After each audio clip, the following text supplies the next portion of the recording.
നമസ്കാരം. കേരളത്തിലെ ഏറ്റവും വലിയ പൊട്ടിത്തെറി നടക്കില്ല എന്ന് നമ്മൾ വിശ്വസിച്ച സ്ഥലമാണ് പയ്യന്നൂർ. 1965 മുതൽ ഇതുവരെ ഒരു മാറ്റവുമില്ലാതെ CPM-നെ വിജയിപ്പിച്ചിട്ടുള്ള ഒരു മണ്ഡലമാണ് പയ്യന്നൂർ. നമ്മൾ പയ്യന്നൂരിൽ CPM-ൻ്റെ എല്ലാ ശക്തി കേന്ദ്രങ്ങളെക്കുറിച്ച് പലപ്പോഴും വാർത്തകൾ ചെയ്തിട്ടുണ്ട്. അവരെ പൊളിക്കാൻ കഴിയില്ല എന്നുള്ളതാണ് നമ്മൾ വിശ്വസിച്ചിരുന്നത്. എന്നാൽ മാർക്സിസ്റ്റ് പാർട്ടിയിൽ പിണറായി വിജയൻ ഉണ്ടാക്കി കൊണ്ടുവന്നിരിക്കുന്ന ഇത്തരത്തിലുള്ള ഏകാധിപത്യത്തിനെതിരെ ശക്തമായ രൂപത്തിൽ പ്രതികരിച്ച ക്രൈം ആണ് 2005 അദ്ദേഹത്തിനുള്ള അഴിമതിക്കെതിരെ തുടക്കമിട്ടത്. ആ തുടക്കം പിന്നീട് വളർന്ന് പാർട്ടിയുടെ അടിത്തട്ടിലേക്ക് ഇറങ്ങുകയും സത്യസന്ധരായ നേതാക്കന്മാർക്ക് ഇറങ്ങിയിരിക്കുകയും ലാവ്ലിൻ കേസിലൂടെ കൊണ്ടുവന്ന ആ തട്ടിപ്പിൻ്റെ യഥാർത്ഥ കഥകൾ പിണറായി വിജയൻ കള്ളനാണെന്നും അഴിമതിക്കാരനാണെന്നും കൂടാതെ പിണറായി വിജയൻ്റെ കൂടെ കേരളത്തിൽ ഒരു കൊള്ള സംഘം തന്നെ CPM-ൽ രൂപപ്പെട്ടിട്ടുണ്ടെന്നും അവരാണ് കേരളത്തെ മുച്ചൂട് നശിപ്പിക്കുന്നതെന്നും കൃത്യമായി ക്രൈം പറഞ്ഞപ്പോൾ അത് ശരിയാണെന്ന് തെളിയിച്ച ഒരു നേതാവാണ് V. കുഞ്ഞികൃഷ്ണൻ. അദ്ദേഹം എഴുതിയ പുസ്തകം നേതൃത്വത്തോട് അണികൾ ചോദ്യങ്ങൾ ചോദിക്കണം, മിണ്ടാതിരിക്കാൻ പാടില്ല. ഞാൻ ലാവ്ലിൻ കേസ് കൊണ്ടുവന്നപ്പോൾ എന്നെ കള്ളനും തട്ടിപ്പുകാരനൊക്കെയായി ചിത്രീകരിച്ചു. യഥാർത്ഥത്തിൽ അദ്ദേഹം 300 കോടി രൂപയുടെ തട്ടിപ്പാണ് നടത്തിയ മലബാർ ക്യാൻസറിലേക്ക് വന്ന ഏകദേശം 75 കോടി രൂപയാണ് അദ്ദേഹത്തിൻ്റെ ഭാര്യയുടെ പേരിലുള്ള കമല ഇൻ്റർനാഷണൽ എക്സ്പോർട്ടിംഗ് കമ്പനിയിലേക്ക് പോയത്. അത് ഒരു ചരിത്രം. ഇപ്പോൾ ഞാൻ 2005 തുടങ്ങി വെച്ച ആ യുദ്ധം ഇന്നിപ്പം വളർന്ന് അടിത്തട്ടിലെത്തി. അതിൻ്റെ ഒരു ബഹിസ്ഫുരണമാണ് ഇന്നിപ്പോൾ V. കുഞ്ഞിക്കണ്ണൻ ഏറ്റെടുത്തത് എന്ന് എനിക്ക് പറയാൻ പറ്റും. ആ V. കുഞ്ഞിക്കണ്ണൻ ശരിക്കും പറഞ്ഞാൽ പയ്യന്നൂരിൽ ഇതുപോലൊരു വിപ്ലവം സൃഷ്ടിക്കുക എന്നാൽ അത്ര ചെറിയ കാര്യമൊന്നുമല്ല. അദ്ദേഹം അത്രയും ഉറച്ച തീരുമാനം, ജീവൻ പോവുകയാണെങ്കിൽ പോകട്ടെ എന്നാലും സത്യം വിളിച്ചു പറയും, ജനങ്ങൾ അത് ഏറ്റെടുക്കും. അദ്ദേഹത്തിന് ധാരാളം ദുരിതങ്ങൾ ഏൽക്കേണ്ടി വന്നു. അദ്ദേഹത്തിൻ്റെ സഹോദരൻ തന്നെ അദ്ദേഹത്തിനെ കാറിടിച്ചു കൊന്നു.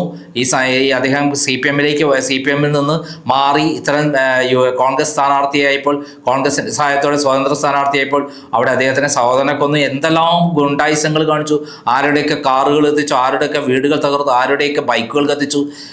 അവിടെ പാർട്ടിക്കുള്ളിൽ ഇത്രയധികം വലിയൊരു ആറ്റം ബോംബിട്ട ഒരു പ്രതീതിയാണ് ഇപ്പോൾ ഉണ്ടായിട്ടുള്ളത്. ഇപ്പോൾ ഇലക്ഷൻ കഴിയുന്നവരെ എല്ലാവരും വിചാരിച്ചത് അവിടെ നടക്കില്ല, വിജയിക്കില്ല. ഞാൻ പറഞ്ഞത് ടൈറ്റ് ഫൈറ്റ് ആണെന്നാണ് ഞാൻ പറഞ്ഞത്. എനിക്ക് പോലും പറയാൻ പറ്റില്ലായിരുന്നു V. കുഞ്ഞികൃഷ്ണൻ വിജയിക്കുമെന്നുള്ളത്. എൻ്റെ കണക്കൂട്ടലിൽ കണ്ണൂർ ജില്ലയിൽ 5 മണ്ഡലങ്ങൾ കിട്ടും, +1 എന്നുള്ളതായിരുന്നു ഉദ്ദേശിച്ചത് പയ്യന്നൂർ. പക്ഷെ ഒരു മണ്ഡലം വിട്ടുപോയി, അഴീക്കോട് പൊട്ടിപ്പോയി. അപ്പോൾ ഒരു മണ്ഡലം പകരം പയ്യന്നൂർ തിരിച്ചു കിട്ടുകയും ചെയ്തു. അപ്പോൾ 5 മണ്ഡലങ്ങൾ എൻ്റെ കണക്കൂട്ടൽ. ഞാൻ പയ്യന്നൂരിലും പോയിരുന്നു. അവിടുത്തെ 11 മണ്ഡലങ്ങളിൽ ഞാൻ പോയിരുന്നു. 11 മണ്ഡലങ്ങളിൽ ഞാൻ കണക്കൂട്ട 5 സീറ്റുകൾ UDF-ന് കിട്ടുമെന്ന് തന്നെയായിരുന്നു ഞാൻ ആ വീഡിയോ ചെയ്തിട്ടുള്ളതാണ്. പക്ഷെ പയ്യന്നൂരിനെ +1 അങ്ങോട്ടും ഇങ്ങോട്ടും ആവാം എന്നുള്ളതാണ് പറഞ്ഞെങ്കിൽ, പക്ഷെ അത് പ്ലസ് ഇങ്ങോട്ട് വന്നു, അഴീക്കോട് പരാജയപ്പെട്ടു പോയി. എന്തായാലും ആവട്ടെ, നമുക്ക് പയ്യന്നൂരിലെ വിജയം എങ്ങനെയാണ് കാണേണ്ടത് എന്നുള്ളതാണ് ഞാനിപ്പോൾ പറയുന്നത്. ഈ കണക്ക് കൊണ്ടാണല്ലോ പറയേണ്ടത്. കണക്ക് കൊണ്ട് പറയുമ്പോൾ കഴിഞ്ഞ തവണ 93,695 വോട്ടാണ് എവിടെ കിട്ടിയിരുന്നത്. 2021 LDF സ്ഥാനാർത്ഥിക്ക് കിട്ടിയിരുന്നത്. ആരാണത്? മധുസൂദനായിരുന്നു, TA മധുസൂദനൻ. അവിടെ പ്രദീപ് കുമാർ ആയിരുന്നു മത്സരിച്ചിരുന്നത്, കോൺഗ്രസ് സ്ഥാനാർത്ഥി. 43,915 വോട്ടാണ് കഴിഞ്ഞ വർഷം കിട്ടിയിരുന്നത്. ഇത്തവണ അതിൽ 49,780 വോട്ടിൻ്റെ ഭൂരിപക്ഷമായിരുന്നു അവർക്കുണ്ടായിരുന്നത്. ആർക്ക്? TA മധുസൂദനൻ. അതിന് ശേഷമാണ് അദ്ദേഹത്തിൻ്റെ ധനരാജ് രക്തസാക്ഷിയും തട്ടിപ്പുമായി ബന്ധപ്പെട്ട കോടികളുടെ തട്ടിപ്പ്, പണം പിരിച്ച് തട്ടിയെടുത്തതിനെ കുറിച്ചുള്ള കാര്യങ്ങൾ V. കുഞ്ഞികൃഷ്ണൻ പുസ്തകമായിട്ട് പുറത്തു കൊണ്ടുവരികയും വിപ്ലവം സൃഷ്ടിക്കുകയും ചെയ്ത് തീയിട്ടത്. അങ്ങനെ തീയിട്ട സ്ഥലത്താണ് പിന്നീട് അത് വളർന്നു പന്തലിക്കുകയും അദ്ദേഹത്തിൻ്റെ പുസ്തകപ്രകാശനം ആയിരക്കണക്കിന് ആളുകൾ പങ്കെടുക്കുകയും ചെയ്തത്.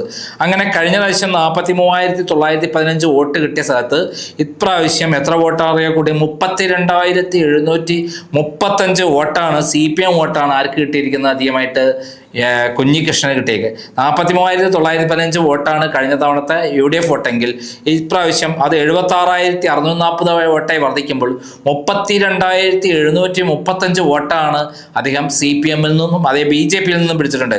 BJP-ക്ക് കഴിഞ്ഞ വർഷം 11,308 വോട്ട് കിട്ടിയപ്പോൾ അവിടെ 8,432 വോട്ട് ആർക്ക് കിട്ടി? ഇത്തവണ കിട്ടിയ AP ഗംഗാധരന് കിട്ടിയത്. അതായത് എല്ലാ ദിവസവും വോട്ട് കൂടുമ്പോൾ ഇവിടെ വോട്ട് കുറയുകയാണ് ചെയ്തത്. ഏകദേശം 2876 വോട്ട് കിട്ടുകയാണ്. ചിലപ്പോൾ അത് CPM സ്ഥാനാർത്ഥിക്ക് കൊടുത്തിട്ടുണ്ടാവാം. അങ്ങനെയാണെങ്കിൽ അവിടെ 32,000 അല്ല, 32,000 മേതെ വോട്ട്, 35,000-ഓളം വോട്ട് CPM വോട്ടായിട്ട് വേണമെങ്കിൽ കണക്കൂട്ടാം. അങ്ങനെ CPM ഉള്ളിൽ നിന്ന് വോട്ട് അട്ടിമറിച്ച് നേടിയിട്ടുള്ള ഒരു നേതാവ് എന്നുള്ള നിലയിൽ നമ്മൾ അദ്ദേഹത്തെ അംഗീകരിക്കേണ്ടതാണ്.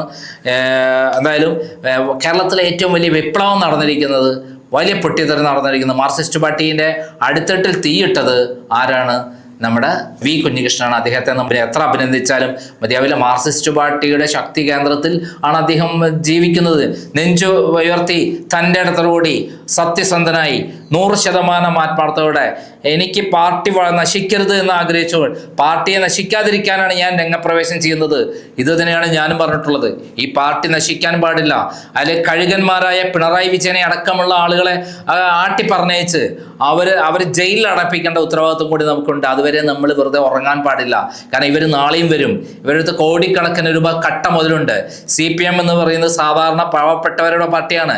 AKGയും EMSഉം അതേപോലുള്ള മഹത് വ്യക്തികൾ ചോര നീരാക്കി ഉണ്ടാക്കിയെടുത്ത ഒരു പ്രസ്ഥാനമാണ്. EMS ഒക്കെ സ്വന്തം സ്വത്ത് അടക്കം സംഭാവന ചെയ്തിട്ടാണ് പാർട്ടിയെ വളർത്തിയത്. AKG ഒക്കെ എവിടെ സമരം കാണുന്നോ അവിടെ ജനങ്ങൾക്ക് വേണ്ടി പോരാടിയിട്ടുള്ള ഒരാൾ. എന്നാൽ പിണറായി വിജയനോ 41 വണ്ടി പോലീസിന് സഹായത്തോടെ പോകുമ്പോൾ ഒരു സാധാരണക്കാരനെ പോലും തിരിഞ്ഞു നോക്കാൻ കഴിയില്ല. മാത്രമല്ല ആരെങ്കിലും പ്രതിഷേധവുമായി എത്തിക്കഴിഞ്ഞാൽ അവിടെ സുരക്ഷ എന്ന പേരിൽ തലയ്ക്കടിച്ച് തലമണ്ട അടിച്ച് പൊട്ടിക്കുന്ന പരിപാടിയാണ് പിണറായി വിജയനെ പോലുള്ള കശ്മലന്മാർക്കുള്ളത്.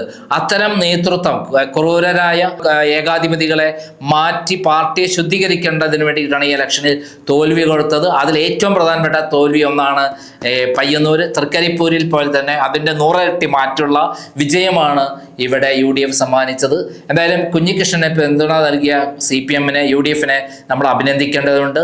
സ്വന്തമായി 32,000 വോട്ട് പിടിക്കാൻ കപ്പാസിറ്റി, അതും പയ്യന്നൂരിലെ ഗ്രാമങ്ങളിൽ നിന്ന് പാർട്ടി ഗ്രാമങ്ങളിൽ നിന്ന് അടർത്തിയെടുത്തു കൊണ്ടുവന്നു എന്നുള്ളതാണ് അദ്ദേഹത്തിൻ്റെ വിജയം. നമുക്ക് എന്തായാലും കണ്ണൂരിലെ ആദ്യത്തെ സീറ്റ് പയ്യന്നൂരാണ് തുടങ്ങുന്നത്. പയ്യന്നൂർ അട്ടിമറി വിജയം, മിന്നുന്ന വിജയം കാഴ്ചവെച്ച നമ്മൾ V കുഞ്ഞികൃഷ്ണന് വലിയ അഭിനന്ദനങ്ങൾ നൽകേണ്ടതാണ്. അദ്ദേഹം ചരിത്ര നായകനായി മാറും. കാരണം കേരളത്തിൽ CPM പരിശുദ്ധീകരിക്കാൻ വേണ്ടി തീക്കൊളുത്തിയ അവിടെ സാധാരണ പ്രവർത്തകരുടെ ഇടയിലൊക്കെ ഇപ്പം കാലിളകിയിരിക്കണം. സാധാരണ പ്രവർത്തകരെല്ലാം ഇപ്പം V കുഞ്ഞികൃഷ്ണൻ്റെ കൂടിയാണ്. എന്തായാലും ഒരു V കുഞ്ഞികൃഷ്ണൻ മാത്രമല്ല, അദ്ദേഹത്തിൻ്റെ പിന്നിൽ P ജയരാജൻ അടക്കമുള്ള നല്ല നേതാക്കന്മാർ കണ്ണൂരിലുണ്ട്. ഇതിൻ്റെ പിന്നിൽ പാർട്ടി പിണറായി വിജയനെതിരെ മിണ്ടാൻ പറ്റാത്ത ഈ നേതാക്കന്മാർക്ക് എന്തായാലും അധികം താമസിക്കാതെ രംഗപ്രവേശം ചെയ്യും. രാകേഷിനെ പോലുള്ള കള്ളന്മാരും അതേപോലെ ഗോവിന്ദനെ പോലുള്ള തട്ടിപ്പുകാരും അതേപോലെ പിണറായി വിജയനെ കൊള്ളക്കാരും ചേർന്നുള്ള ഒരു പാർട്ടി ആണ് കണ്ണൂരിൽ പാർട്ടിയെ കൊണ്ട് നശിപ്പിച്ചത്.